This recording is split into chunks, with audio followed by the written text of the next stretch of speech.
Hey guys, this is Brittany with thisepicadventure.com, and today I'm going to be talking about what I consider some essential items for lightweight backpacking or lightweight travel in general.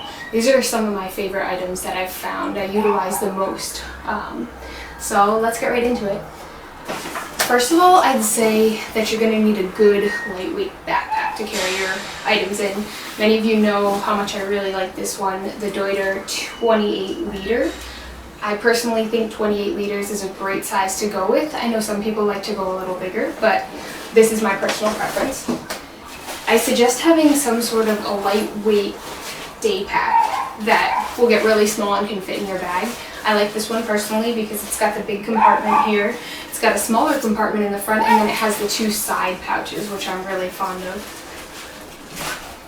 I really like packing cubes because you can organize your items within your bag, and that way you don't have to pull out everything to get to just, your shirts, for example, or your intimates. And you can find them in all different sizes, and a lot of them have compartments on either side. These reusable stuff sack bags are amazing. These are made by Chico Bag, but lots of companies have them. I'm seeing them more and more these days. I usually travel with 3. One of them right now is housing my dirty clothes. A quick dry towel. I suggest getting the biggest size you can find because otherwise they don't tend to really wrap around your body fully. I think this is an extra large, so I'd say go with the extra large if you can. But they dry super quickly and they get very small. A headlamp, personally, I prefer it to a flashlight because you can be hands-free. If you're going to be staying in hostels at all during your travels, it's great, but I also just use it in my day-to-day life when I read at night, for example. 2 other sort of bedtime things in a way, an eye mask and earplugs. Again, for hostels, it's kind of a have to because sometimes it gets loud and you're in a dorm room if you travel that way. But even if not, I've come to enjoy sleeping with my eye mask regardless, because that way when the sun comes in the morning, I keep sleeping if I'm tired. And earplugs are good to have around. A combination lock, again, to lock up your valuables if you're going to be in a hostel situation, or not a hostel situation, but if you're going to be staying in a hostel. Or I've also come across, I'll go to a place that I want to go hiking or for a ride, but I don't want to bring my bag, and they have lockers, so it's good to travel with a combination lock. I prefer it to a lock and key because that way you don't have to carry anything with you. This is an ingenious rubber band clothesline, which I'm really fond of. I found a video on YouTube on how to make it, and it took me 30 minutes and was super fun, but you can also buy them. The great thing about this is you don't need clothespins because you can stretch it and then your clothes will just stay wedged in between the rubber bands. I really suggest finding a great toiletry kit that is big enough to house everything you need, but isn't so big that it's going to take up a lot of room in your bag.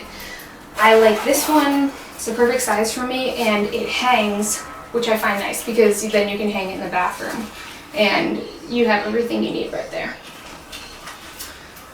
I travel with the Light My Fire Sport, which I really like, and a knife that has some sort of a cover. That's really helpful. I'd say a small notebook and a smudge-free pen. You always need to write something down. I track my budget this way, I write down directions this way, just new people I meet, and the smudge-free pen, of course, then it won't smudge, and you can write on both sides of the pages.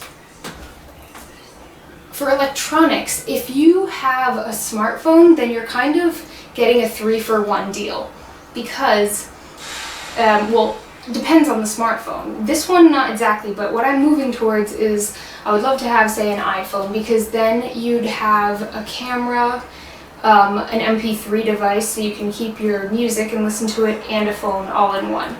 This one's pretty crappy and old, and I can't store music on it, and the camera's kind of lame, so in the future, hoping for that iPhone. Oops. An e-reader I've found to be amazing. You don't have to carry a ton of books with you if you're a reader. and you don't want to not read just because you live on the road. And lastly, a lightweight laptop. Again, this is going to be dependent on how much you're online, if you use the internet.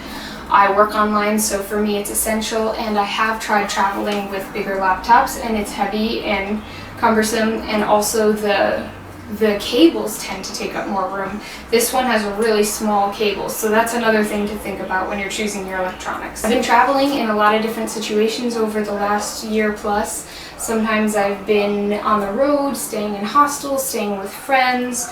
Other times I've settled down and been in the same home for a few months at a time. I've lived out of a car, all different scenarios, and these seem to be the items that I keep coming back to over and over. So I think that they're really, really great things to help you live a comfortable life on the road, or to be ready to be on the go whenever you want to go.